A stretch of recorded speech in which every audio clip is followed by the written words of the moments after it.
Magandang gabi mga bay. Naghanap pala ako ng pangulam ngayon. Dito na yung kuha ko. Ayan mga bay oh. Yun yung kuha ko ngayon. Yung gabi. Medyo sinerte tayo. Ayan oh. Dalawang pantat. Tatlong haruan. Hindi ko alam kung ano sa Tagalog yun mga bay. May isang kasili. Ito yung pantat na sinasabi ko. Yung sa dagat para siyang ito. Ito naman, haruan to sa amin.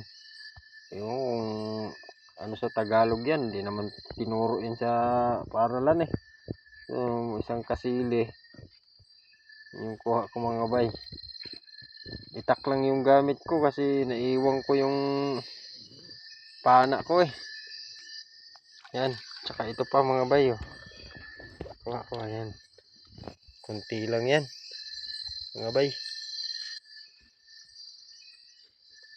Pang-ulam na rin. Maraming salamat, Lord, sa paggabay ngayong gabi at sa blessings. Kasama ko yung dalawa kong aso, mga bay. Mga alalay ko. Yan. Ayun po yung isa oh. Mga alalay ko. Yan. Yung kasama ko dati nung nakakuha kami ng baboy ramo. Yan oh. Ayan. Ito, si Rix. Ayan. Uy, si Rix. Yung kasama ko nakakuha kami ng baboy ramo. So yun lang mga bay. Maraming salamat. Yung kuha ko. Yan oh. Sinuwerte. Thank you Lord.